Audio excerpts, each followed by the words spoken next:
Okay, so good afternoon, everyone. It's officially 5:30 and we can now formally open this webinar session.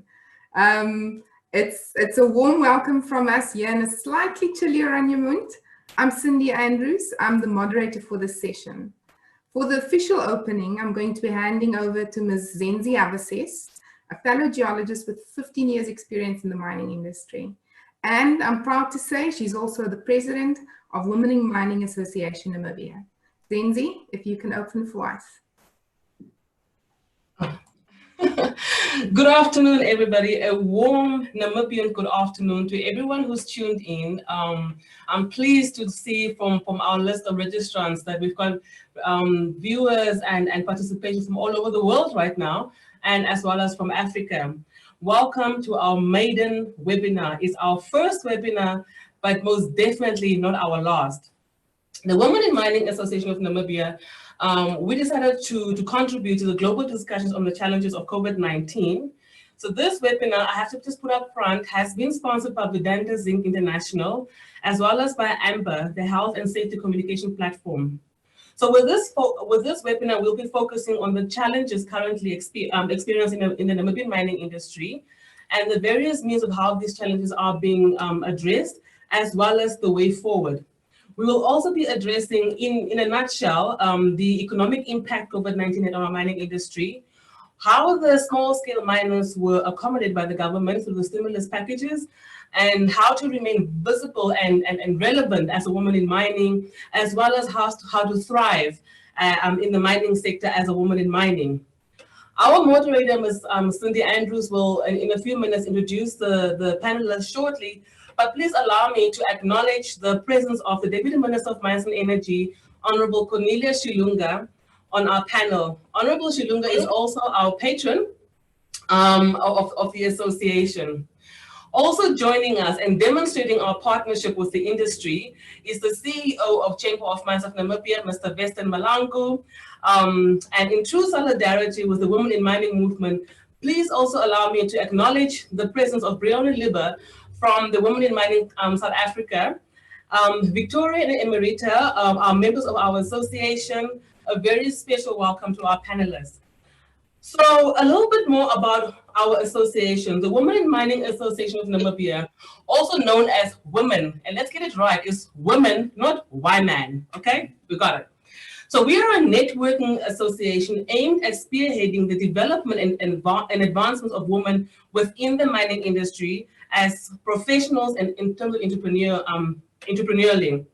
The association was established in April 2017, registered in September 2017, and launched in Windhoek on the 10th of November 2017. And our aim really is to address some of the pressing challenges incurred by women in the industry through raising awareness and thus affecting and transforming the mining sector. We represent all women along the mining chain, mining value chain in the industry, and these are women in the core business of large-scale mining, women in the small-scale mining sector. We represent our mining entrepreneurs. Those are our EPL holders, supply chain, suppliers in the mining industry, and we also represent students who are upcoming members of this industry. We are also proud members of the Association of Women in Mining in Africa, WiMAN. So with all of that said, I think I've done my job. And once again, welcome to our webinar. With that said, I will hand you over to our moderator, Ms. Cindy Andrews, also a fellow geologist and a good friend of mine for the past 15 years. And she serves on the Executive Committee of Women in Mining Association of Namibia. Cindy, back to you. Take it away. Thank you so much, Zenzi. Well, without further ado, I think it's time for us to introduce our panelists to the team or to the audience. Our first panelist is Mr. Weston Malangu, who will be providing us some context in terms of the impact of this pandemic on the mining industry. He's the Chief Executive Officer of the Chamber of Mines of Namibia and a mining engineer with more than 30 years experience in the mining industry. Weston is also past president of the Mining Industry Association of Southern Africa and a technical advisor to the Association, Chamber of Mines and other mining associations of Africa. Weston, what an honor to have you on board in this discussion. Thank you, Cindy. Our second panelist is Honorable Cornelia Shilunga. Our women patron, as Zenzi pointed out earlier, is the Deputy Minister of Mines and Energy, and she will touch on issues such as gender parity and how the small-scale miners are being supported in Namibia. Amongst other qualifications, Honorable Cornelia Shilunga holds 2 master's degrees in business administration and public administration. And before taking on her role as the Deputy Minister, Honorable Cornelia Shilunga was the liaison officer for the Department of Women Affairs at the Office of the President. Have I mentioned that Honorable Cornelia Shilunga was the first female Deputy Minister in the ministry? Awesome. Honorable Cornelia Shilunga, thank you for taking the time to participate. Yes, thank you, Santi. Third in line for our panelists is Victoria Upindi. She's going to be giving us her personal perspective as a woman in mining. A geometallurgical geologist at Rossing Uranium. She's also an associate at the Southern African Institute of Mining and Metallurgy, as well as a registered earth scientist at the South African Council for Natural Scientific Professions. On a side note, Victoria was also one of the first members of women after we launched the association. Victoria, we're looking forward to your insights into the life of mining industry today. Thank you very much, Cindy. Then next in line is Emerita Malanguka. She is a registered psychological counselor and clinical psychologist. And she'll be adding to our toolkit when it comes to coping and thriving when she speaks to the importance of mental health under the current conditions. Emerita is the co-founder of Care to Mind and is a mental health and wellness consultant. Currently, she fulfills the role as the wellness manager at NAMDEP, and she's worked at both private and public organizations across Namibia, South Africa, and Botswana. Emerita, a pleasure to have you on board. And then last but not least, we have Bryony Lever, a Korean business coach who's been involved in coaching and mentoring for more than 15 years now. Coaching and mentoring forms a large part of her work as a manager and leader in an international mining consultancy. Bryony has several postgraduate degrees and certifications, including a certificate in business coaching, as well as being a Neatling Brain instrument practitioner. Bryony, thanks for joining us all the way from South Africa. Absolute pleasure. Thank you so much for the invitation. Awesome. Now, as you can see, we have a few industry experts on board. And without further ado, I think we can launch straight into discussions around these important issues that everyone's been looking forward to. And we're going to start off with Weston. Weston, can you set the scene for this discussion for us by giving us an understanding of the economic impact of this pandemic on Namibia and the broader SADC region, maybe relating to dollars and cents? And then also, if you could just give us an understanding of what the proposed way forward from the Chamber of Mines point of view is for the Namibian mining industry. Yeah, right. Cindy, thanks very much. Good afternoon, everybody. Once again, I see we are now standing at 56 participants, which is a good number, actually. It's growing. Look, I think as the Women in Mining Association, Namibia, I want to congratulate you, first of all, for hosting this webinar. I think Zenzi and your group, well done once again. I think this is commendable. And may I just add that Women in Mining Association Namibia is also an associate member of the Chamber of Mines. Since you forgot that. Yeah, getting into the discussions. I mean, look, the COVID pandemic itself, this is a global phenomenon. It's, it has afflicted all of us. When you look at the statistics on the screens, whether it be TV or on your mobile phones, they're actually very scary. I think as of this morning when I checked, it was showing that over 10.8 million people worldwide have been afflicted. And we've lost more than 515,000 people so far, so deaths. So 500,000 people are dead because of this COVID. Ourselves back here home, I think last evening, I see that now, figures are spiking, and it looks like we're standing at 285 cases as of last evening. I don't know what has happened today. Lucky enough, we have got no deaths so far, and I hope we keep it that way. Now, look, in terms of what is the impact of the national economy, we are all following reading the papers and following the latest developments. But we see really the impact is varied. But starting with the tourism, hospitality, construction sectors, and even aviation industry, these are all really on their knees. It is bad. We are hearing job losses everywhere. So it is not an easy thing at all. And really, we are now faced with a situation, and it's a balancing act between saving lives, which is the government's #1 priority, and also ensuring that the economy does not completely collapse. Because if the economy does not work, then it becomes even very difficult for government to actually contain and to effectively fight, the coronavirus.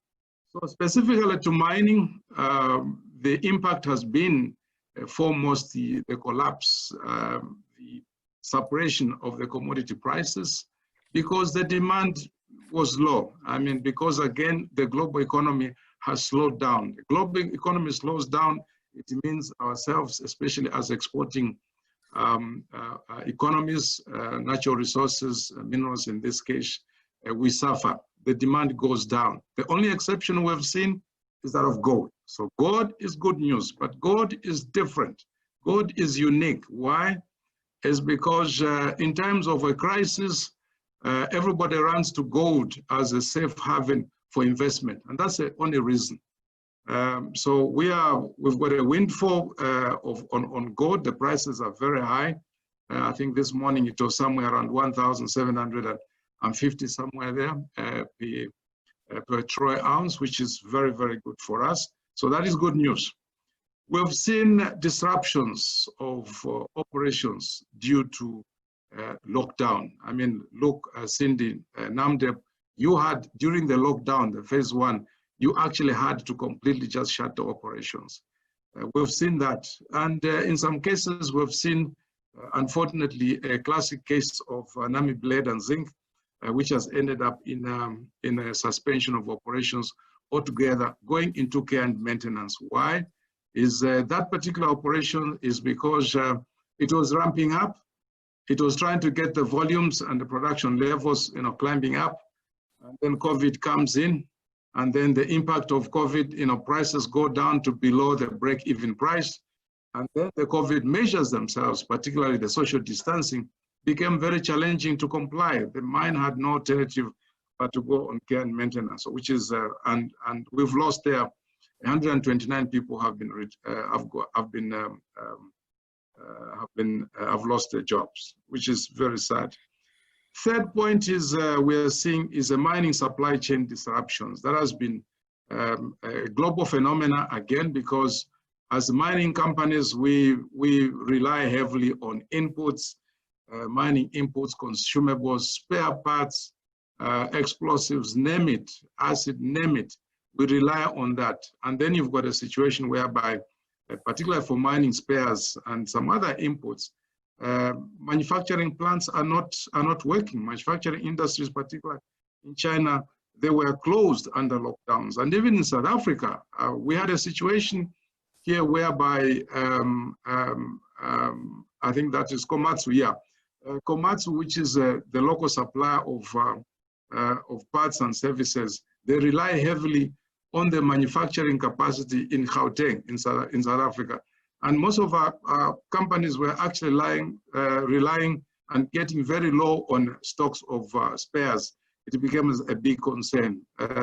Explosives was a big concern. So really, we've maneuvered around, but it is not easy because the stocks of spares and consumables were running dangerously low. And then the last, not the least, one of the last, second from last, is the mobility of specialized skills.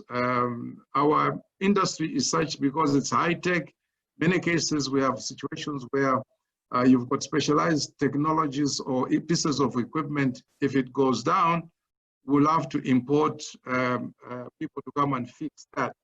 And now you can imagine people are not, there's no mobility because flights are not there apart from the neighboring countries. But if you're looking for somebody to come and fix a piece of equipment from Australia or Canada, that person is not going to be there. So basically this is calling for, it's a wake-up call.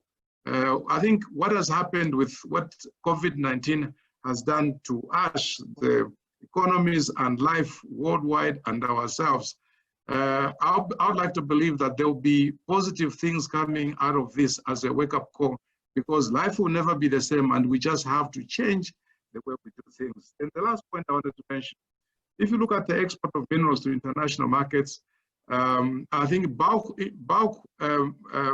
exports, copper concentrates or zinc, or name it, that was moving and that is moving.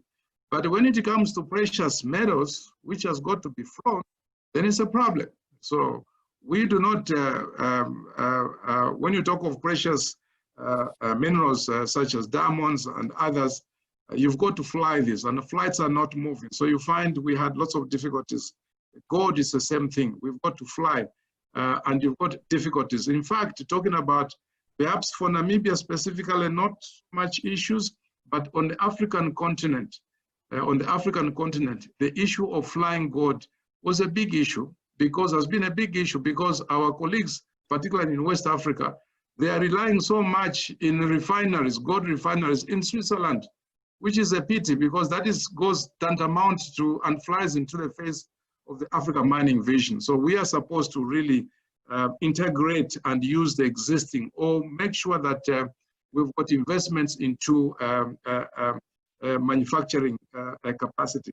So really, in terms of counting losses, you've seen all economists scratching their heads, trying to put the exact picture of what the impact is. I think really at this point it's not possible. Even ourselves as an industry, we shall only be able to count the losses and what has happened when this is over. For now, this is not possible. Going forward, I think there's a lot that we've learned, as I've mentioned, and I think we will have to basically just change the way we do. As an industry, what we have committed ourselves is the fact that we have to comply to the COVID measures as put down by government, as well as to the regulations that and the directives from the Minister of Mines and Energy. And in fact, the Minister of Mines and Energy has been very helpful. Can you imagine things like import of explosives? It became a problem. We had to get support letters from our online minister. The minister signed such a support letter. This is how we've managed to maneuver around. So going forward, really, I think we have to make sure as an industry that no case, up to now, there's been no registered case at any of our mines. We are working very hard to maintain that status quo, because can you imagine if we have got one case at any of our mines, it will be disruptions of an entire operation, and you can imagine, the consequences to that. I think for now, let me end here. Thank you.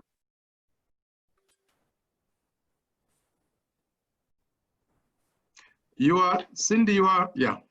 Yes, thank you. Thank you for that, Esther. No, very important. And thanks for that feedback. I mean, definitely a wake-up call for most of us, if not all of us, in terms of how we go about things going forward. And I hear what you're saying, that we don't really have an answer now. As someone put it the other day, it's not a race or sprint. It's not a sprint where you just run it and it's done. This is basically a marathon. We have to gear up.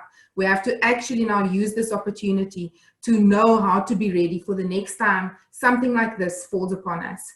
So thank you very much for that feedback. Really appreciate it.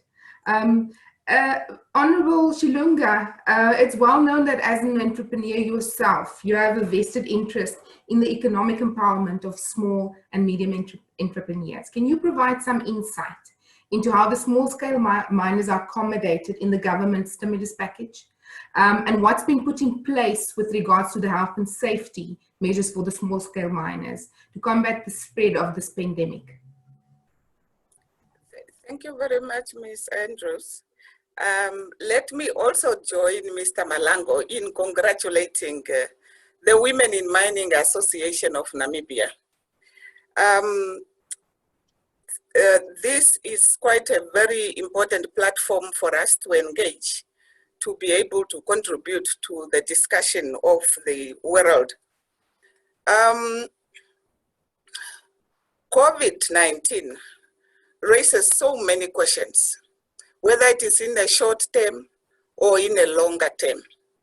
And it has also availed some opportunities, though we are so overwhelmed with the challenges that it has posed. Of course, as was mentioned before, government's aim is to save lives. We need to save lives as government, but as much as we want to save lives, we also need to balance. We have to make sure that lives are saved, but economy is also saved. Otherwise, we will not be able to go forward to sustain the livelihoods. The main concern that we have as government, though I'm still to talk about my small-scale miners, our main concern is our ability to deliver the services that we have to deliver to the people of Namibia and to the people of the countries. Are we able to fulfill our mandate? For example, here at the Ministry of Mines and Energy, when we say we would like to make sure that the resources that we generate as government, we make sure that they contribute to the socio-economic development of our people. So that makes, or it's quite a center point to us, to make sure that will we be able to continue doing our responsibility amidst COVID-19. Are we still having a mining industry that is resilient to the economic shocks that COVID-19 has just brought about? And that talks to the sustaining of the livelihood of our people. And as we all know, different countries and different economies are affected differently, as much as different people and different individuals. Mining is economically important, and it happens at different levels. We know that we have women that are working at the mines, but we also have a significant number of women that are doing small-scale mining. In our response to COVID-19, we need to take cognizant of the fact that women in this sector are disproportionately impacted by the virus. Therefore, coming up with all the mitigating factors and all the mitigating strategies or whatever recovery strategies, we need to keep it at the back of our minds that we have our women that are doing small-scale mining.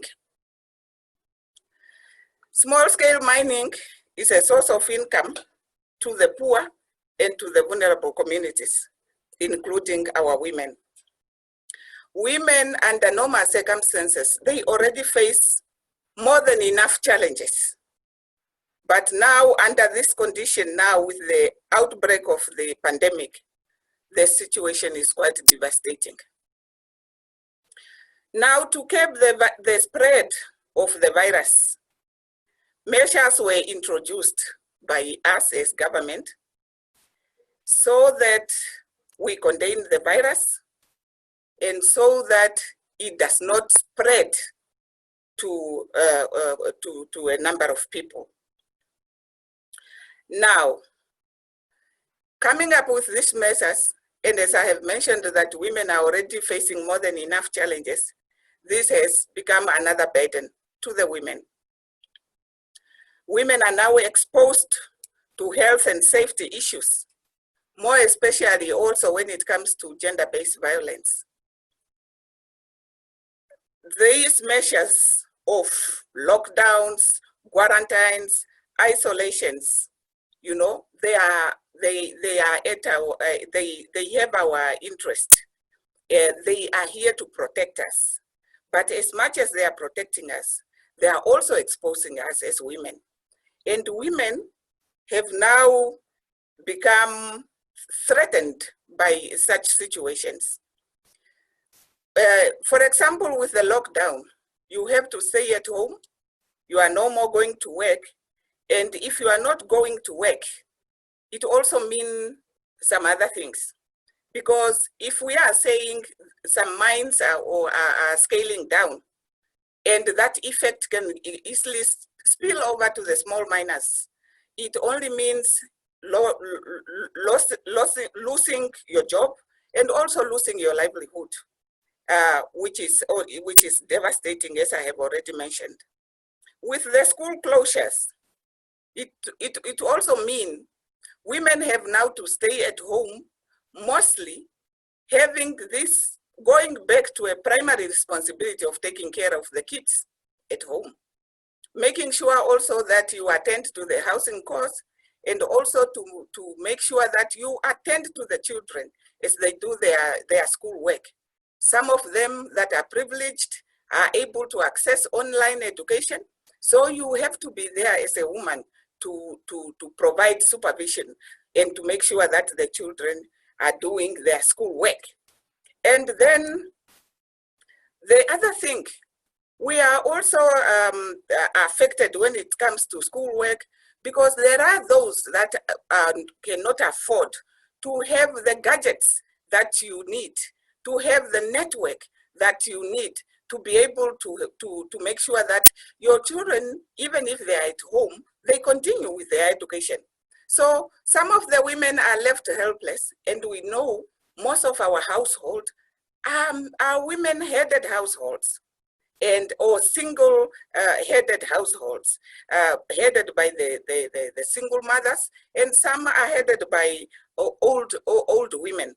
So therefore, this is quite a burden to us. Now, small-scale mining, we know it is included in the informal sector.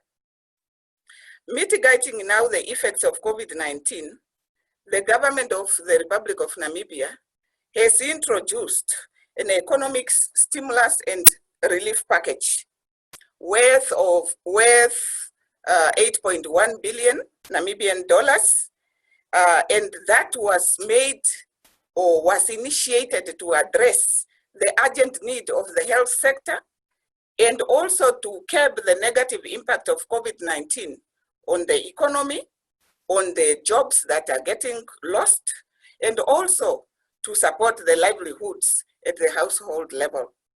So this package has a component of an emergency income grant amounting to 562 million Namibian dollars in cash to the beneficiary, and it has benefited about 739,000 Namibians. When it comes to the formal sector, we have also heard from Mr. Malango that we have so many sectors that are negatively affected, be it the construction, the tourism industry, the farming, transport, domestic workers, you can mention them. They are negatively affected. So in addition to the relief package that was initiated, Social Security Commission also brought up a stimulus and relief package to the tune of 340 million to give relief to those distressed sectors. So what we are saying is we are all affected, but there are some components of of our society that are highly affected, like the small scale mines. So in addition to that, what government has done to help the women that are involved in small scale mining, we have also through the local authorities distributed some PPEs, protective equipment, to the low income or to the vulnerable groups. And I have already mentioned that the small scale miners that that qualifies to the emergency income grant have also benefited in that. And we also make sure that we cover the COVID-19 information for our people to get acquainted to the developments on a daily basis. Through the radio, through the TV, through the cell phones, you get all these messages every day. And Erongo region is where you find most of the small scale miners. And Erongo region is a region that covers Wolfish Bay. And Wolfish Bay is the epicenter of COVID-19 in Namibia. So what we are saying is that government has also initiated mass testing in Wolfish Bay to make sure that people are tested, quite a number of people are tested to isolate the positive cases from the negative cases. And those that are found to be positive, of course, they get into an isolation facility, and those that are showing some symptoms, of course, they also get treated. And so far, we thank God, we have not lost any life due to COVID-19. It is Wolfish Bay, it is a Erongo region, that is what we say, it is Namibia, but what we are saying is, as government, we are working very hard to make sure that we protect our people, that we protect our people in Wolfish Bay and also in Erongo. And we have also put measures to make sure that we contain that virus only to the affected part. And that is why the lockdown is continuing in some of these parts, for us to make sure that the people of Namibia are safe and that we continue to contain the virus. Thank you. Thank you, Honorable Shilunga. It's very clear, I mean, there seems to be a recurring theme of a balancing act between saving lives and ensuring that there's an economy to sustain these lives. And then the other point that you raised that's very applicable is the increased burden on women specifically, with the restrictions that have been brought about with this pandemic. So thank you very much for giving us some insight into that and to some of the initiatives that the government is putting in place to ensure that people don't suffer while we're trying while we're battling this pandemic. Thank you again. Now on that point, let's speak to Victoria. Victoria, you've continued to work on the mine throughout this period. Can you give us an idea of the day-to-day challenges experienced as a woman in mining in general and how that's been impacted by the pandemic, if at all? Thank you very much for having me, Cindy. Thank you guys for inviting me to this webinar. I'm really flattered and grateful to be here.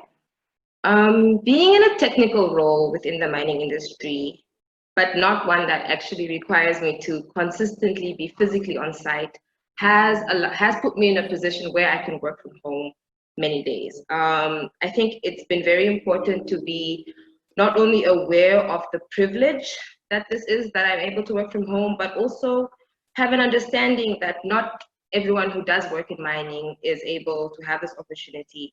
And it's been very sort of a highlight that I've had since March. At the onset of lockdown, my team and myself, we had a sit down as to how we would manage our work during this lockdown period.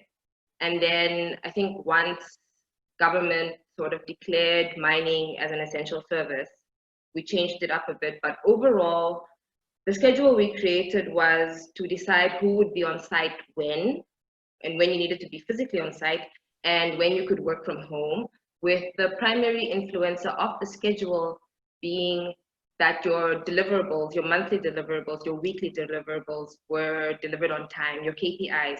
You had to ensure that you still managed your safety, your PTOs, your planned task observations, your critical, your CRMs, which are your, basically you go in the pit and you sort of assess if everything's been done safely. All of that still needed to be delivered. And you sort of needed to manage yourself in such a way that when you were on site, you got everything that you needed to get done on time, so that you wouldn't have to unnecessarily come to site on other days, because that would increase the amount of people in any given building, in any given space. And what we were trying to do was reduce the amount of contact we had with any other individual at any given time, which was really important. So it meant self-management became really important. You sort of started to feel like a consultant on site.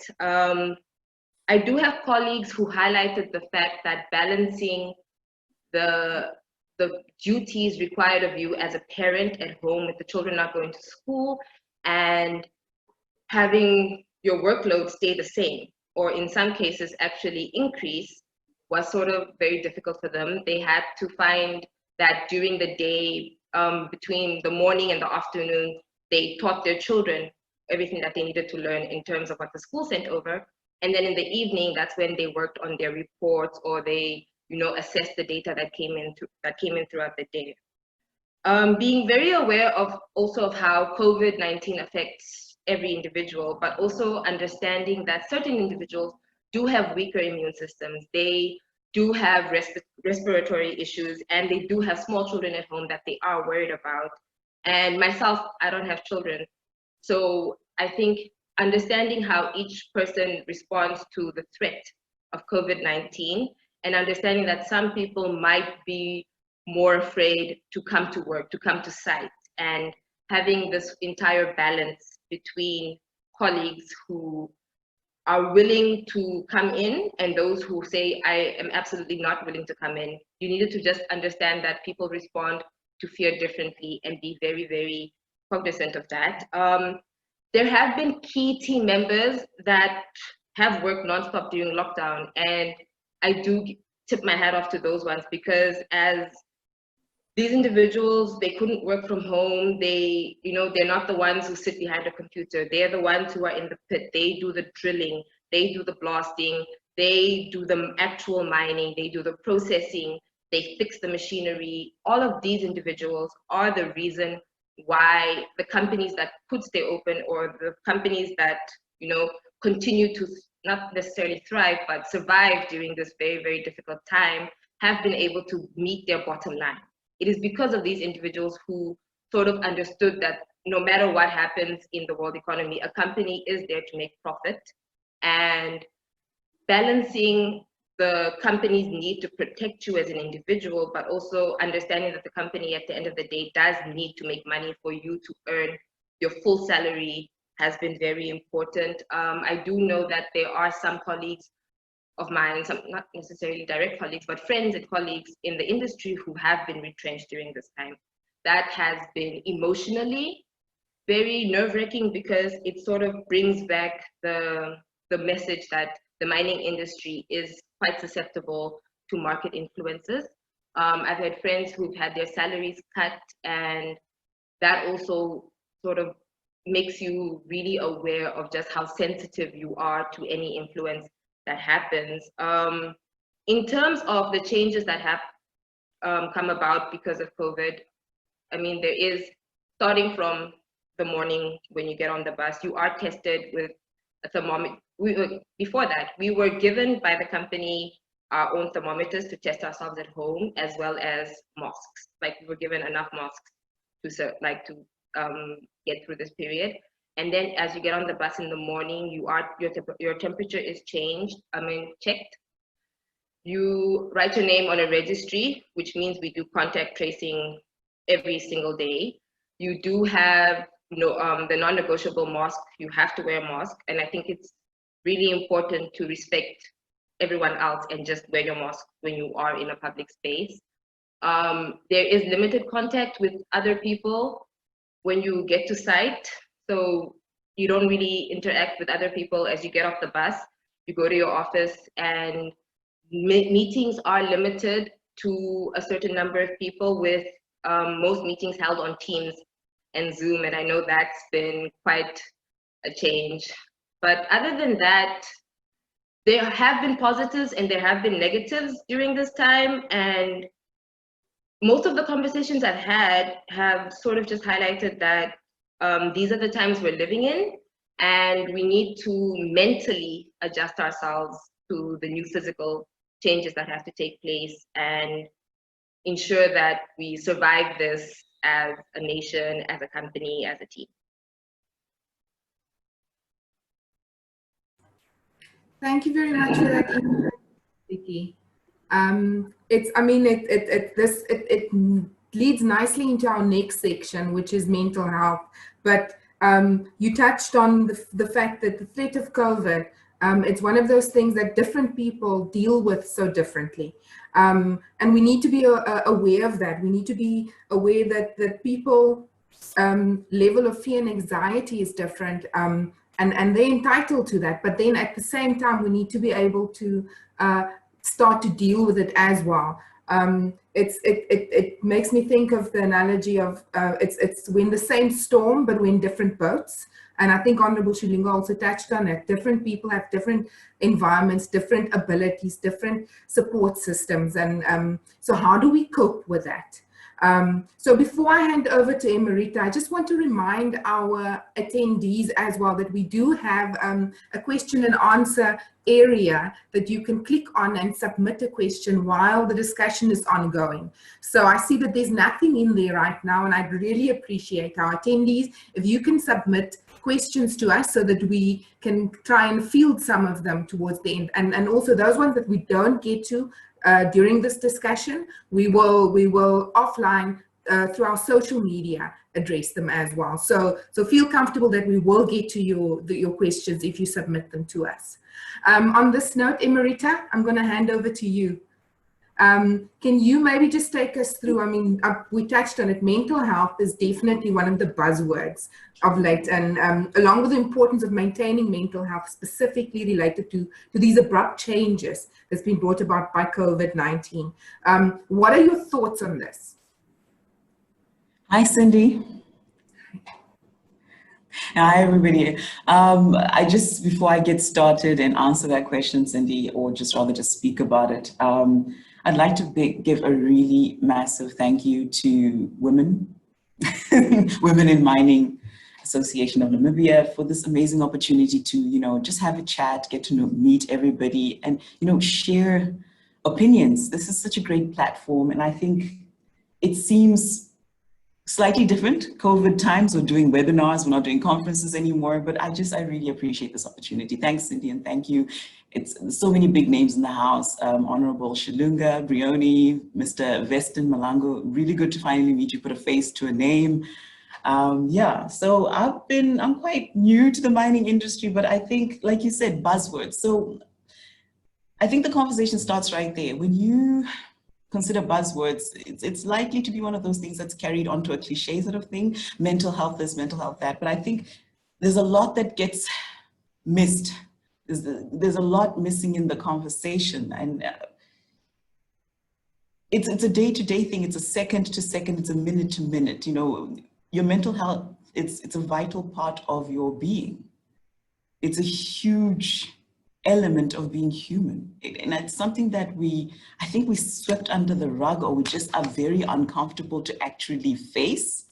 I don't know what it is about mental health. I don't know why I pick this field half the time, because it makes people so uncomfortable. We just get antsy. It seems like it's something we should push into a corner, talk about in a little bubble, and then reserve it for the psychologists and push it over there for the psychiatrists and all the people that do that stuff. And I didn't know when I entered this field that this would be like 3/4 of my work, you know, dealing with, you know, just that barrier, the denial, the pushing away, let's look at all the physical aspects. Let's look at all the things we can see, you know, tangible things. Can you feel it, Cindy, when you have a tummy ache, how easy it is for you to speak up and say, okay, I have a tummy ache, or you're not just not feeling too good, you know, a bout of something, a small flu or some symptoms, because it's physical, it's tangible, it's visible, we can point at it, we can measure it really quickly. It's easy for you to access care or to speak about it or to just be open about it. But the minute it's something, oh, it's something that's happening with your emotions. Uh-oh, everybody wants to back off. Fingers off, hands off, everybody's just running away in a different direction and calling someone else. I don't know how many times just right here where I work, it's like, oh, that's something for Emerita. And then everybody runs off in a certain direction. I'm being humorous because I like to bring simplicity and fun to things that seem quite heavily laden. We need to simplify and unpack as much as possible in life. I think life is hard enough. But let's zone in on, you know, the abrupt changes that were brought on by COVID-19 or coronavirus, as my daughter likes to call it. She's like, Corona, and she runs around the house talking about it. I think the mining industry is quite technical. Like I said, I'm quite new to the industry, but it's heavy. It's very technical, very black and white, very high pressure. These are my experiences, correct me if I'm wrong, but it's also very based on, you know, tangible stuff. So when you bring in factors like people elements, people needs, let's be people centric. Let's look at the, you know, the finite details of the emotional needs and, you know, psychological needs of human beings. We're zoning into gray areas. So there's nothing measurable there. We can't zone in on one specific, you know, binary factor there. And that's where it gets tricky. So in this industry, already with COVID on top of the requirements of the industry, been little to no room to just sort of stop and be like, okay, where am I at? To just do a simple personal check with yourself, with your, you know, your inner circle. Inner circle starting with within you, you know, your inner spaces, and then just immediately outside you, you know, your family, your nuclear setup, you know, to engage with and track your own emotional health, to, you know, acknowledge that you're not doing well. And what does that look like? What in COVID times, what does it look like to speak up and say, okay, for the millionth time, I'm in the longest dial in and I don't like it. I'm uncomfortable, I'm tense, I have back pains, I think this is boring, are we going in circles? You know, sorry, like I said, I'm a very authentic kind of person. I don't like to, you know, beat around the bush about things, and it's a struggle. And then that's mining, that's an industry that's already super pressured. And you throw COVID on top. And then you go to the fact that, you know, we're looking at women in mining. Who are women? It's a socially assigned sort of gender roles that we look at as at the very basis. Women, we're the holding spaces of society, we're the containers, right? I'm not trying to do like a women movement thing here, but honestly, I feel like it's holding spaces. We are the containers of the community. It's a gender sort of socially assigned gender role that we hold, we grow into. We can't deny it or walk away from it. And so women in mining, there's a cliche, and I don't like cliches, but we have lots of them floating around. You can't pour from an empty cup. Well, if the cup is cracked, naturally you're not going to pour from it. There's nothing in there, but nobody's walking around asking vital questions around, hey, is somebody checking on the cup? Is anybody, you know, sealing the cup and, you know, measuring for wear and tear? Is there a tracker, a nice little matrix we've developed for the women in our communities, and more importantly, for the women in, you know, mining? I'm just bringing it up because we're having a conversation, and that was my understanding, is that we're having a conversation today. So let's talk about these things. And that sort of pushes us, and COVID has really pushed us to a space where socially and at a corporate level as well, we need to be super flexible and agile. And I was listening to what Ms. Upindi was saying, I was listening to what Honorable Shilunga was saying, and all these conversations are aligned. The experiences are real, tangible things that have been happening. So in a nutshell, COVID-19 has been quite similar to what we term traumatic experiences on different levels. If you think of the flooding, for example, emotional and mental flooding, but also physical flooding. there was a huge barrage of information in a very short period of time. So it wasn't just an information overload, it was a huge load that is imposed in terms of deliverables at work, deliverables at home, deliverables, you know, socially, and it was all in a very short space of time. But it also came in weird little waves that couldn't really be, you know, sort of preempted or seen in advance. I mean, we're only getting to our peak now in Namibia, apparently, our first peak. Who would have thought? I think we sort of prepared for the peak in March, and now we're like, yeah, we're peaking now. Yeah, and it's flooding, and anybody in our field will be like, okay, but if it's just kind of like if I take you and dunk you in deep water out of nowhere, where do you start? And that's the experience. It's prolonged exposure to something that is potentially traumatic. And when people go into a space of numbing, you know, you just shut down, you go into survival mode, you do what you can to get through the day, to get through that space, get through the moment, make the most of it.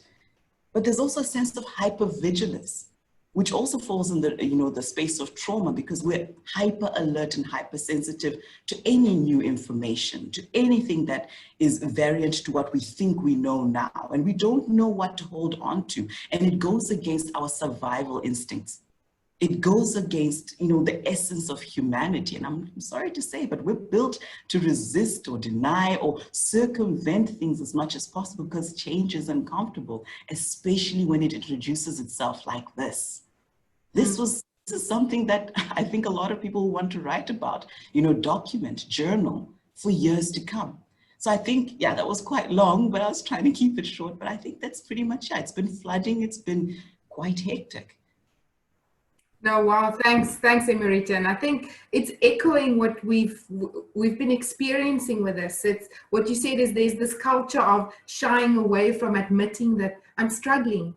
And trying to just dig deeper into why I'm struggling. It's the cracked cup you're talking about, that cup that we can't pour from if it's not, if you're not filling it. Now you try to fill it, but it's leaking somewhere. So very true, and thank you so much. It's definitely a discussion that we, and a topic that we not only, and I'm talking to our attendees as well, we need to find it in ourselves to do a bit more research and a bit more introspection into how we approach these type of mental health issues for ourselves, for our families, for our teams, for us to be able to get it to be, or become a culture where it's okay to actually be honest about your feelings, as long as you're respectful towards the next person. So thank you so much.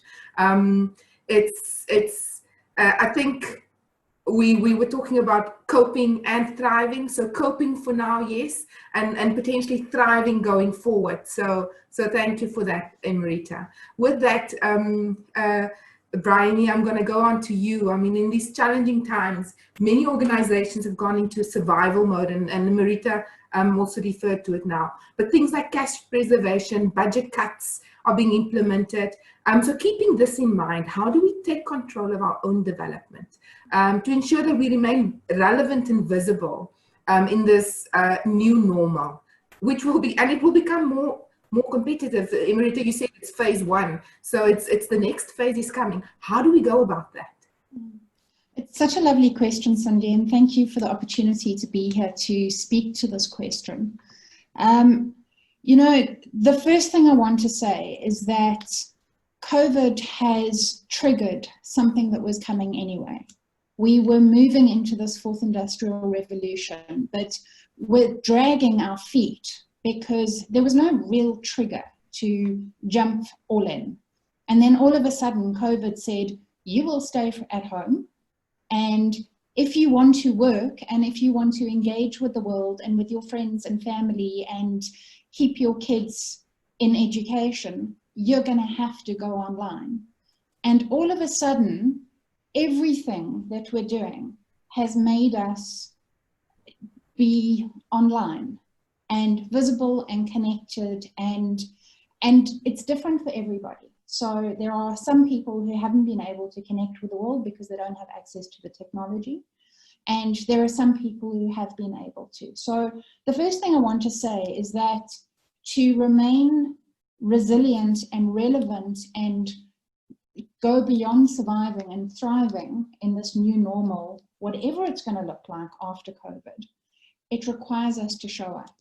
We can't show up in person, so we have to find ways to show up online. And opportunities like this webinar are amazing opportunities to show up online, because not only are you showing up within your community and your kind of immediate area of influence, suddenly you can show up internationally.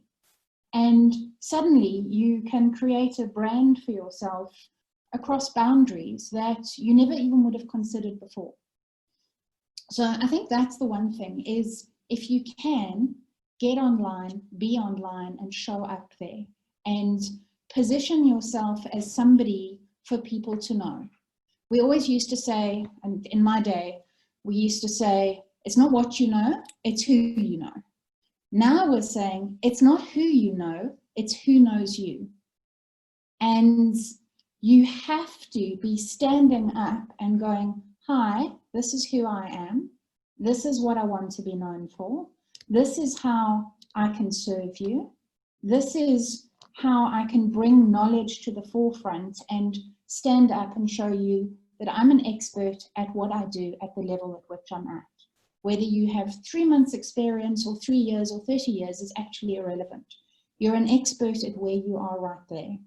And for anybody who's lost their job or is likely to lose their job, because there's going to be lots more job cuts coming, standing up now and starting to show your network that you're a leader is critical. So that's the one thing. And my favorite topic in the world is to talk about LinkedIn, because I spend lots of time there, and it's been a massive opportunity for me to build my network and my relationships and stand up in my personal leadership. And that's a platform that's available to everybody for free. So if you're not on LinkedIn, you need to get onto LinkedIn. You need to make sure that you treat it as basically the equivalent of a conference. We've lost conferences in person, so now we have webinars. But we also have platforms like LinkedIn that run 24/7, 365 around the world with 600 million people on it across every single industry. And it's a free platform for you to have your stand, which is your profile, engage in conversations with anybody who's there posting and sharing information, and to actually stand up and be the keynote speaker, because you can post your own articles, you can post your own content, and if you're missing that opportunity, then you're missing the opportunity right now to position yourself as a leader in your network.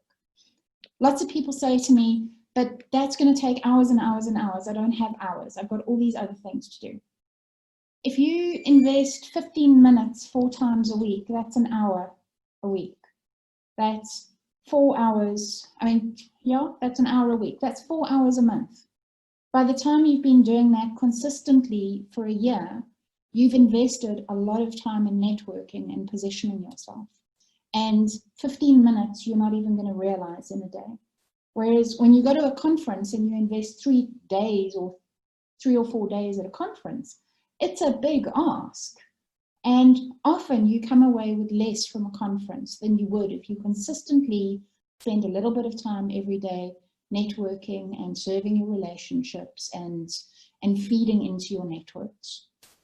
So the other thing I want to say is, we all went into lockdown, and I saw lots of these messages from people saying, if you come out of lockdown not having learned a new skill, then you have wasted an opportunity. Okay, so we all saw those.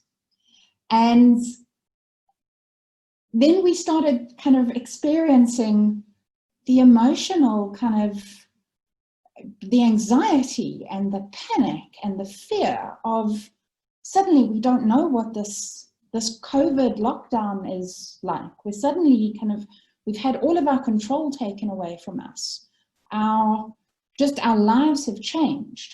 And that whole thing about if you don't come out of this with a new skill suddenly became an incredibly judgmental statement and an incredibly big ask of a lot of people, especially women who are still trying to work, look after the household, look after their kids, do the homeschooling, and all of the other things that we've been talking about. So to tie into what Emerita has said, give yourself a break. If you do anything to build your resilience while we're in lockdown, it's build your resilience to survive. There is more than enough time after lockdown to figure out how to thrive. Okay, so take some time to reflect, get to know yourself, invest in your own self-care, because if you don't have all of those things, nothing else is going to happen.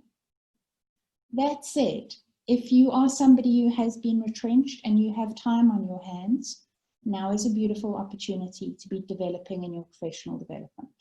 So aside from building your networks and your relationships and standing up and showing up in your networks and making yourself known as a leader and an expert in your field, take the opportunity to be attending whatever webinars you can find. If you can, be putting yourself up as somebody to be on a panel. The best way to build your network and be known very quickly. Go and look to see what courses are online. Pretty much every single university is suddenly putting all of their courses online. A lot of universities have discounted their short courses. There's a ton of free online learning opportunities at the moment. Whether you come out of it with a certificate or not is actually irrelevant for me right now.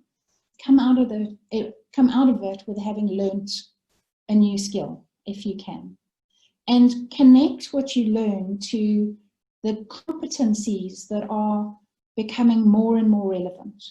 And the world that we're going into, the world we already were in before COVID hit, was one where your technical skills, your technological skills, and your EQ, that integration between them, so being able to solve problems through technology in a way that recognizes the diversity of problems from different lenses and different perspectives is critical.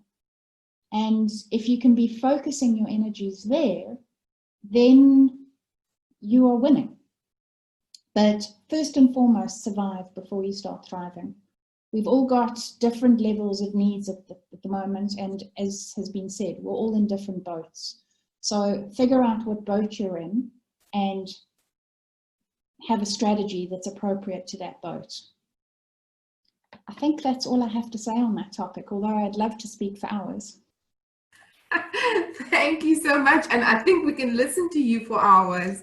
I mean, I'm taking notes here for myself as well. It's first of all, show up online, which is awesome. But I think the most important message that I got from you, and which speaks to me fully, is just survive now. Just focus on surviving. And we will get beyond this eventually. And then you can focus on the rest. But after you've put one step in front of the other, then you can try and see what the other avenues are and make use of these opportunities. Yeah. So absolutely, and thank you. I can relate totally to what you're saying. Thanks, Bryony. I also see our question and answer board is lighting up with questions. And there are some answered ones there. But Weston, I mean, one of the questions that have been asked there, but relates to what I'm about to ask you is, given what we know now, what is the Chamber of Mines and the industry at large putting in place or planning to put in place in terms of reskilling and or upskilling of employees that have been affected or could be affected? Should we face a similar pandemic or similar event? Yeah, look, I think upskilling or reskilling, it's now has come under spotlight. But one thing is our mining industry, the Namibian mining industry, is world class, is very high, very highly specialized, very highly technical. We've got groundbreaking technologies, whether it be diamond mining under the in the sea, or whether it be refining zinc from an oxide ore, which has never happened anywhere at an industrial scale. we are actually world-class leaders. But even with that, where COVID has exposed our vulnerability on the high reliance on specialized skills. I think there's a lot of room that we can play around to try to upskill our employees, although there are limitations to that, because I think in terms of, if you go to any plant on our mines and you talk to the metallurgists or the mining engineers, they know what they're doing. They're in charge. They fully know what they're doing. And this relates to, by the way, I know this is a Women in Mining platform. Many of you are actually experts. Many of you are running very complicated plants. I mean, it's something to be proud of. So we've achieved that. But at the same time, I'm alluding to the fact that, yes, I think COVID has opened up, has basically made us see that we are lacking in one area, and that is to upskill. Because there's specialized skills, we can actually develop that and become self-sufficient. I think that is that is very much accepted. But let's also accept one thing, that COVID-19, this one, is very unprecedented. Nobody ever expected we'll end up in this scenario. I mean, so it's nobody. So nobody could say I'm able to plan. I mean, a pandemic of this magnitude comes basically, if you look at history, comes basically once in a lifetime. I think the last one is, if you go to a history, the last one of this magnitude or similar is the Spanish flu, somewhere 1918. So everybody sits back, and you can't plan for anything like this. So basically, it's all new to all of us. So that's why really the loss of jobs is regrettable, while it's at the same time, we need specialized skills, and people should actually be retained. But look, at the chamber, we've got a policy of when there are retrenchments, like in our case, COVID-related mine closure is only Namib, lead, and zinc. We've lost 129 people there. Jobs have been lost.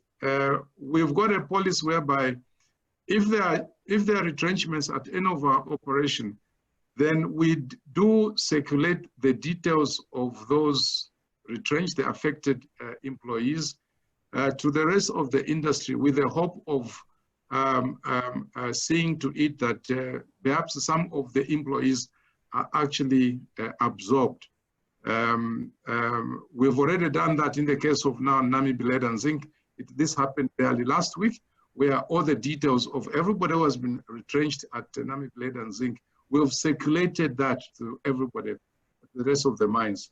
But again, in a situation of COVID, that policy doesn't help us much, because all the operations, they're keeping minimal staff at the operation. So we do not have people, we don't have mines that are expanding in terms of employment.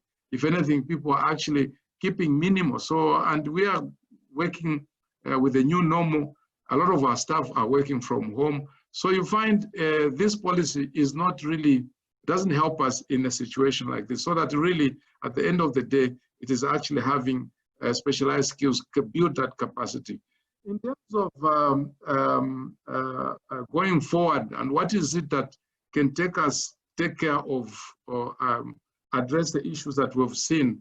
I think, Honorable Minister, I think I'm appealing to government to really seriously look at the policies that are in place in terms of industrialization, because we are talking of us being self-reliant. We are talking of, I think, policies that are talking of industrialization. We've got NDP 5, Vision 2030, we've got the Minerals Beneficiation Strategy and the MME, and even at the regional level, we've got the SADC Industrialization Strategy and Roadmap, and at the continental level, we've got the Africa Mining Vision.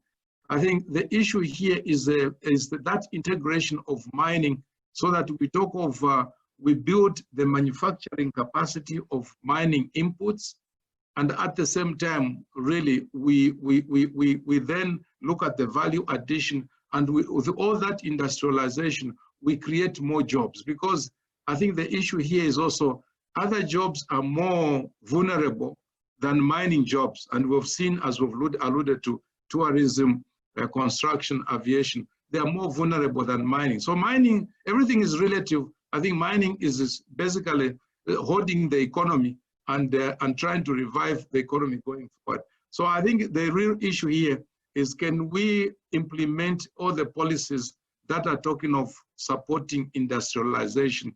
Because that is how we can grow the economy and try to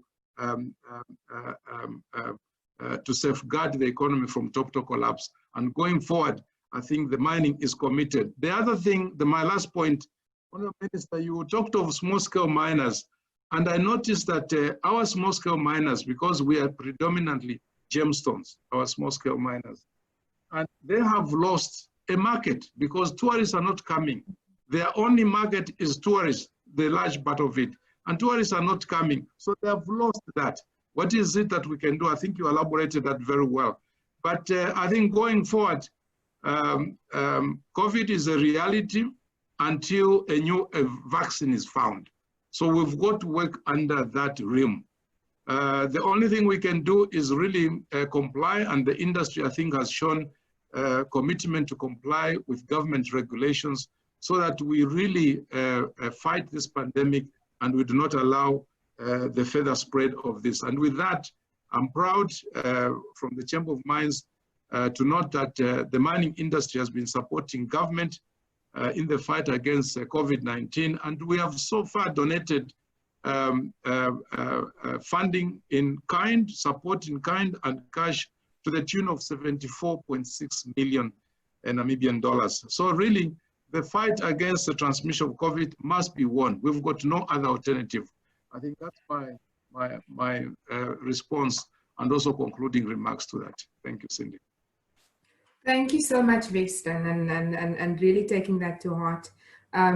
It's unprecedented times, as you said, and we need to just find a way. And I think it's great that you said that you realize, the Chamber of Mines realize that we lack in terms of upskilling. And I trust what that means is going forward.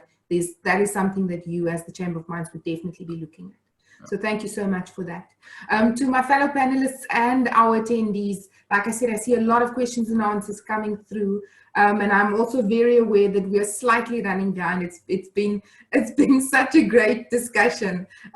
So I'm going to ask that the next few questions, if we can keep it relatively short, so that we have some opportunity potentially to look at some of the other questions and answers. But I want to also just flag to our attendees that any of the questions that we can't get to now, we will definitely give feedback on at a later stage on the various social media platforms.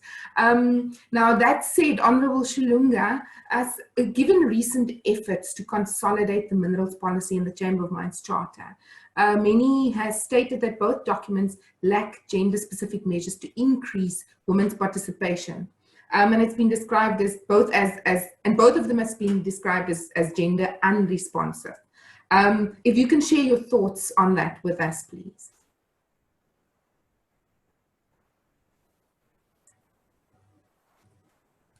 Can you hear me? Yes, we can hear you now. Thank you. Thank you very much for a question, but I would like to just touch a little bit on something that Mr. Malango has alluded to concerning the tourists that are not coming. It might be just probably the lack of information, but as of now, the latest briefing that the president made, he spoke about opening up to tourists, meaning that they are going to be allowed to come in with caution, because we have to look at the place of origin, where they are coming from, and also that when they are entering the country, they must provide the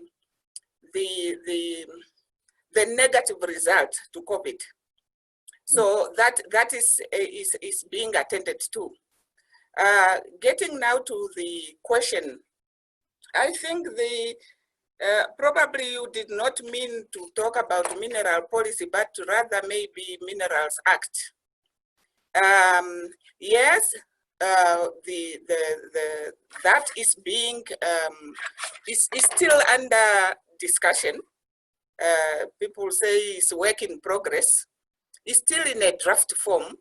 It's not yet finalized, but I would like to acknowledge that it has specifically looked at the previously disadvantaged people or previously disadvantaged Namibians, and not necessarily looking into like what we say quota for women, how much empowerment is going to be allocated for women, and so on. But we are also looking at that in relation to the other groups within our society, because we have women, we have the youth, we have people with disabilities, and so on. So, and I'm not saying we are not going to look at it. We are looking at it very critically. I'm analyzing that, but because we have the national gender policy that's talking about economic empowerment of our women, and we need to do just that. But the good thing is, it's a draft, and it's still open for inputs. We are going to make sure. But one thing that I would also like to bring to the attention of the participants and to whoever is listening is that whenever we are coming up with new policies, we have always to make sure that we look at the parity. Gender parity takes us to the balance and eventually to the gender equality that we are advocating for. We must not be gender blind, and we must always look at whether the policy that we are bringing about is gender responsive. And how we do that, you look at whether the planned intervention that is expected, will it be able to change the current situation, or will it just leave us as we are? The main idea is for us to be able to change the situation. And if we are to change and you are not seeing any change coming from that policy, obviously it is gender blind. So we have to make sure that it speaks to all our instruments that we have, whether it is in our country, whether it is within the SADC region, in the continent, at the AU, and also at the UN. We must look at all those instruments at different levels, whether it speaks to that and what is being advocated for. Therefore, I would like to say, we are going to look at it and we are going to effect some changes. Mr. Malango, I hope yes. We are together, and we are that together. you are going to give us the support towards that. Absolutely. Thank you. Thank you. Thank you so much, and I'm happy to hear that we have the right people at this discussion to enable these changes that you're talking about. Thank you for that commitment, Honorable Cornelia Shidunga. Okay, Victoria, just quickly, in your opinion, do you believe the new normal will be more gender inclusive? I mean, we're talking about gender parity. So following this pandemic, once we get through it, do you believe that it would be more gender inclusive?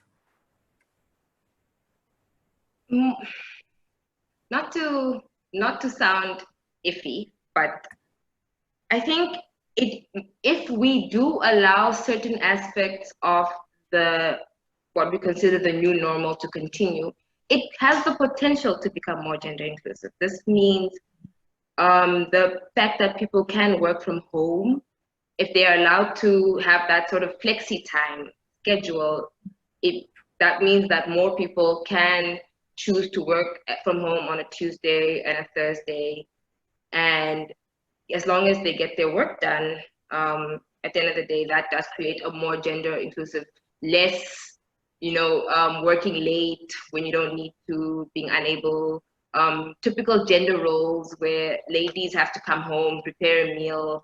Maybe it could actually result in men taking on more household roles, which will allow women to take on more professional roles. I think it depends on how your mindset is influenced during this time.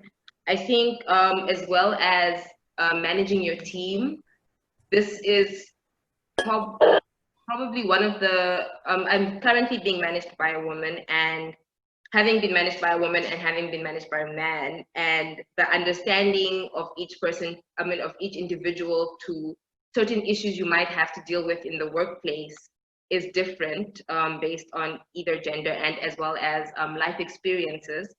So I've had quite a positive experience during lockdown, especially specifically. So it's been quite good, but it's important to just understand where you are in your career and also how you can work from home. Like taking the time to learn software and that allows you to work from home more than you have to actually go to site and things like that. But in terms of the new normal, I want to highlight a certain aspect of the industry that has, I've had this discussion with quite a few of my friends, and it's this concept that we no longer live in an age where you will retire with the same company which hired you as a graduate. It's not likely. It's companies, a lot of our companies are legacy companies. A lot of the mining companies in themselves, they are 30 years old, 20 years old. They have been, you know, and mines open up with a finite resource, which in your lifetime may close. And metal prices are cyclic. You might find that a mine that was profitable at a certain price is no longer profitable and has to go on care and maintenance.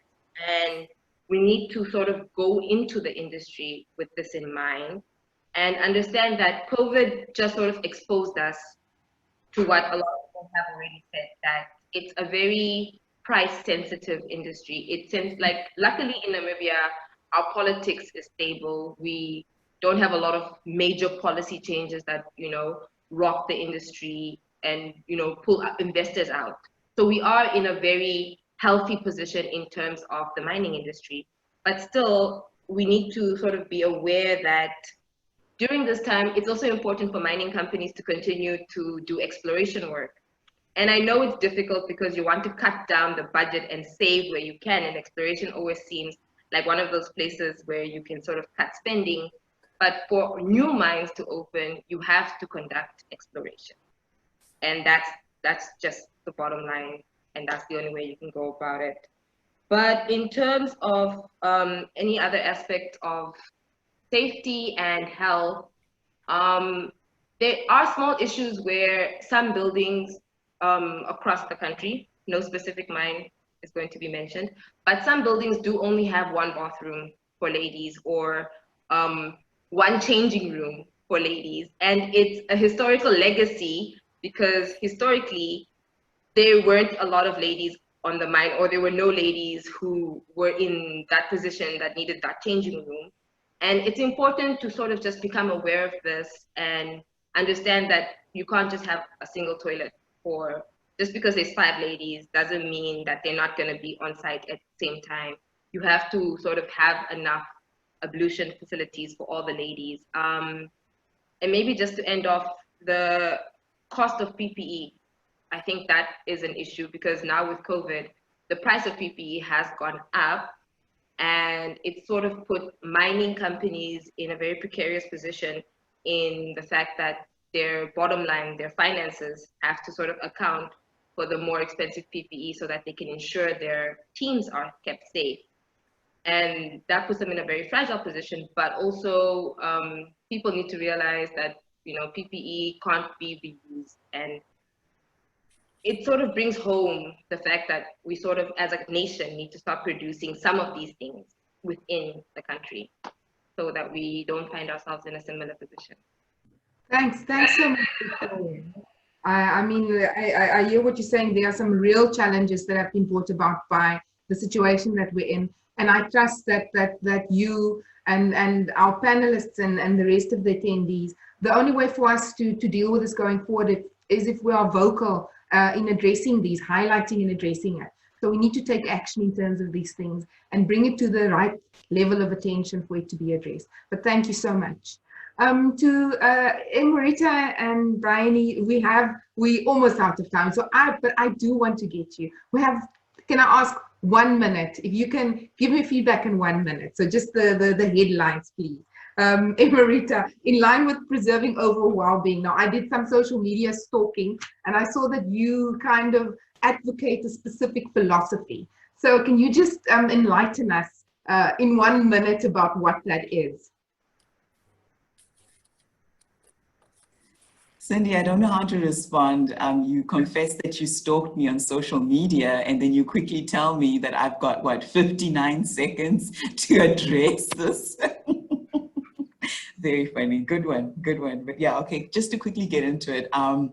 I know you specifically brought this up when it was just the two of us, and we were talking about the concept of lagom, which is based on, it's a Swedish concept, so it's kind of Scandinavian as well, and it's the underpinnings are you are enough. So in a storm, it's important to start within yourself and just be, okay, am I enough in the moment? And that's a sense of self-sufficiency that you can sort of use to add to the resilience that Bryony was mentioning earlier. Authenticity and resilience have come up a lot in our conversations today. And I guess because I only have, 40 seconds left, I'm timing myself. It's really serious today. I just want to speak a little bit about, authenticity. Yes, change is not looming. Change is here. It is happening. It's daily. It's every second, every minute. It's global, but it's unique. And so as we navigate the storm, we need to do it authentic to ourselves. We need to stay authentic to a lot of what Bryony was saying, to our own struggles, to our own limitations, to our own potential, to our growth paths. We need to stay authentic. There's a lot of things happening, and part of what will build up your resilience in this storm is, one, creating, if you don't already have it, and if you already have it, perpetuating a culture of self-awareness in a non-punitive way, just tracking yourself, checking in with yourself. Where am I at? A one-on-one conversation, Emerita with Emerita, whenever I can get the moment, hopefully make it a daily thing. And I underline here, non-punitive. I think a lot of us have conversations with ourselves, but it's punitive, it's negative, it's critic. I'm my biggest critique. I have nothing great to say about myself. So now is not the time to do that. So create and perpetuate a culture of self-awareness. Number two, let that self-awareness roll into self-acceptance. So wherever you're at right now, this page where you are, the part of the page where you are now, that's enough. You are enough, and this is okay. This is fine. And operating from a place of acceptance promotes positive growth, and that's what we're going towards. We're going towards positive growth. As individuals, as teams, as organizations, nobody's trying to go in a negative direction. And you can't reach that if you come from a punitive, non-accepting space. And that brings us to number three, which is resilience cannot happen without replenishing as it runs out. I spoke earlier about cups, and if the cup is broken, somebody needs to be sealing and repairing and tracking. And I say tracking because that's what we're good at in this industry. We're all about that tracking life. So let's track ourselves in a positive way. Let's replenish as it runs out. If it's social relationships, if it's physical fitness, if it's nutrition, if it's, again, your mental health, your emotional space, your needs as a person, be authentic with yourself and check yourself and replenish it as it runs out. You will run out. Yes, time will run out. You will not always be the best mom or the best, manager or the best subordinate or the best anything, but whatever your strong points are, replenish them as you use them. Have that culture like your car. You put petrol as it runs out, but we don't always have like a petrol gauge, especially when it comes to your mental resources. We don't have a petrol gauge. So that's where the self-awareness comes in. So keep going to the petrol station and keep filling up. Mm-hmm. And moving on from there, I bring up boundaries, boundaries, boundaries, boundaries. Because, resilience does not exist without boundaries. And when I say boundaries, we take it very lightly and we think boundaries is the 1.5 meter social distancing, which I'm very excited about. I'm sitting here talking to myself, literally in my office. There's nobody around, it's very lonely. But just to bring it back to the factual part of boundaries, now internal boundaries, something we don't engage with, checking within yourself. How are things flowing? What do you need to get rid of? What are the belief systems and the narratives that you need to eliminate to make space for new narratives, new beliefs, new thoughts, that will inspire new actions? So filtering internally is part of that internal boundary that you need to navigate. What are you in denial about? What are you facing? What are you resisting that is, hindering your growth? And then we go to external boundaries. That's between you and other people, you and other things, you and external ideas, information. That's that, managing that boundary between yourself and everything outside you. And I think these are the 4 fundamental parts of resilience. I mean, I know when you go online, there's lots of great things about eat right and exercise, but I think if you can stick within this realm as sort of like my quick go-to guide that Cindy told me to quickly compile 6 days ago. Thanks, Cindy. Self-awareness, acceptance, replenish as it runs out, and boundaries, boundaries, boundaries. And I think for me, that's pretty much it. Stay true to yourself. Thanks so much, Emerita. And thanks for summarizing it for me. That's awesome. I think that's a toolkit all of us can take away from here immediately. And I'm hoping that everyone won't set boundaries and log off straight away. Give us a few more minutes to just give Bryony an opportunity to address this next question, and then we'll close off. And we still have our visual notes to come through, so please do look out for that. So Bryony, just quickly, any suggestions for Namibia in terms of furthering the cause of gender parity based on what's worked for you guys in South Africa? So we need to look at gender parity at lots of different levels, not just legislative and policy. Legislation and policy set the framework, but when we apply that mechanistically, all we end up doing is ticking boxes and approaching it from a compliance perspective. So to make any difference and to make some of the wins that we've had in terms of more work flexibility and work from home and all sorts of things that have actually been a benefit of lockdown, we need to look at this from 4 different levels. So the one is a structural perspective. And at a legislative perspective, we can set the framework and we can set the guidelines. But we so often get caught up in setting metrics that are just numbers around how many women are there in the mining industry, at board level, in the organization. And we lose the granularity that's important around what is the quality of those numbers. So are we diagnosing risk areas and opportunities for where we need more women or where there are risks to women? Gender-based violence issues on mining operations, big issue. We need to be thinking about, is it appropriate to be having women working by themselves in open pits? Are we tracking the progression of initiatives and what sort of return on investment are we getting so that there's actually a financial imperative to do this? It's not just a nice to have, because if we're only looking at representation, we end up obscuring all sorts of dynamics and information around where that representation is, whether the numbers of women are only being increased in the typical human resources and softer kind of areas. So that's the structural level. At an institutional mindset level, we need to be looking at the unconscious biases that our organizations sit with. The microaggression that we see in organizations, the little things that people say daily in their language that is so unconscious, you don't even realize the impact of it. The boys' clubs and all sorts of things like that make it uncomfortable for women to progress in an organization. Then we need to look at it from a lifestyle perspective. And this isn't just for women, this is for men too. So we talk about flexibility and being able to work from home. Being able to keep that as an ongoing thing for men and women, not just women, is crucial to enabling men to take on more of the role at home. and to take on the roles of caregivers. So it's not just about maternity leave for women and flexibility for women, it's for both genders. And then there's the individual mindset. And at the heart of this is all around doing the work in here that Emma Reach has been talking about. And you can put all of the structures in place and you can put all the legislation in place.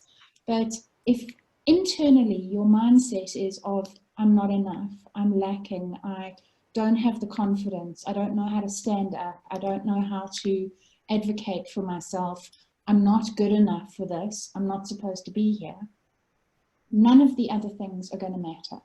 And we see a lot of people walking away from business, from work, from the mining industry because of lack of confidence and all of these other structural issues as well. So they all need to dovetail together to make a context that is easier for women to work in. And I mean, if we just gave women the opportunity to design a workplace, I bet we would end up with a very different workplace than the one we have right now. So that's, I guess, all the time that I have. Thank you for the opportunity. Thank you so much. And I mean, what I'm taking away from there is there's 4 levels that need to be addressed, and not just the plain and simple putting it in a piece of paper and expecting that things will change beyond that. But thank you so much for that, Peony. And I think that those 4 levels, we're all aware that we can have an impact on every single one of them as we go along. That brings us to the end of our discussion at this stage. I can promise we will address the rest of the questions that popped up. I just want to, at this stage, if Conceptualize, the ladies from Conceptualize, the visual notes, I'm not going to try and summarize it now because they've summarized it for us. It's going to pop up. And then I'm going to hand over after that to Zenzi to just close off the session for us. Oh, awesome. Can you guys see the screen there? Yes. Awesome. Thank you so much. I'm so looking forward to it. Oh man, I can't wait to see the final product of this. Thank you so much, Vanessa and Lindy from Conceptual Eyes. I think while the screen is up there, let me just take over because we've run out of time as we always do. And but in the mining industry, we have a term that says, what are the learnings we took from this? And I think one of the learnings we took from this is that we talk a lot, but at our next webinar, which is, did you hear me saying next? There will be a next webinar. We will have perhaps lesser panelists with more questions, etc. But thank you very much. And I at this point, I want to raise my call for action. And by starting off by quoting, at this point, one of my favorite Africans right now, she's the former AU ambassador to the US. Her name is Mrs. Arikana Shiwamburu. She said to the women of Africa, you have an important role in world affairs. Once you understand what that role is, take up that role. Nobody should ever make you feel inferior. As mothers, as grandmothers, as sisters, as nieces, let's come together and let's hold hands with our husbands, brothers, uncles, and show them that we need to be equals. And I don't want to talk too much about that, but the most important thing is the last sentence. She says, because it will take all of us to make our Africa what we want it to be. And at the same time, I want to say it will take all of us to make Namibia what we want it to be.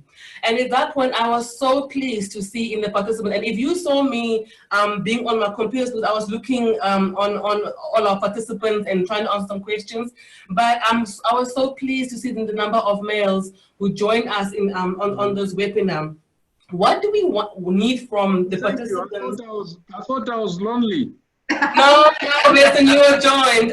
But what I want to ask, a lot of people are asking, how can we help? In the next couple of weeks, we will circulate a call for volunteers. As you know, the Women in Mining Association is an NGO. It's registered as an NGO, but it's also a very volunteer-based organization. Neither the EXCO nor the volunteers get paid for what we're doing. So we're doing it out of passion for what we're doing. However, we are also full-time employed, so we are really calling for volunteers. We are looking for partners who will help us keep up what we are doing. So if you can offer us in any way help, we will circulate, right, Nora? We'll circulate our email addresses where we're going to call for action for our volunteers. But let's continue to engage on ways to improve. As you have seen, by us being members of the Chamber of Mines, even in an associate member capacity, at least we are there now, okay? But we need the industry, both male and female, to make this work.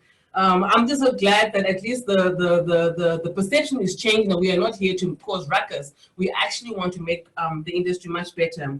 So I want to end off by saying, in the African Women in Mining, in our WiMAN, we have a term that we say, we are in this together. And whether you are male, female, in Namibia, South Africa, wherever you are in Africa, we are in this together. At this point, please allow me, Cindy, one more minute to thank a couple of people in particular. Please allow me to thank the EXCO of Women in Mining Association of Namibia for that, really, and Cindy, you were a star with this. I say to the team that I'm not gonna do anything for once. I'll just sit back. So thank you very much. I want to single out Nora, Cindy, and Charlotte for this, but also Sharon and I see Phoebus online as well for being in the background.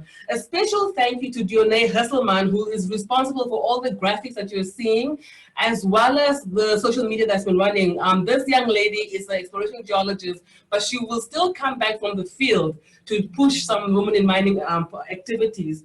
We also want to thank the technical team at Vedanta International, Zing International, especially, I'm going to try to say this correctly, Michael Bielefeld, for very patiently guiding us and making sure that our first webinar is a success. And of course, Lindy and Vanessa from Conceptual Eyes, I cannot wait to share that beautiful graphic I think you should give us about 2 or 3 days turnaround time, but I can't wait to share this with the industry, and of course I have a nice framed one. Our panelists, I know this took some of your time, but thank you for being so passionate about the topic. Honorable Shilunga, I know how busy you are, but you took some time out, and I'm so happy that you could be part. Western, look, I mean, thank you. I can't, yeah. Last but not least, a huge thank you to our sponsors, Vedanta Zing International and Amber. And let me single out the head of IT for Vedanta International, Nadia Lawrence, and also Kai Ingster from Amber.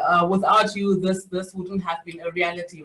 Maybe on a final point about the mining charter and the minerals policy that's in progress.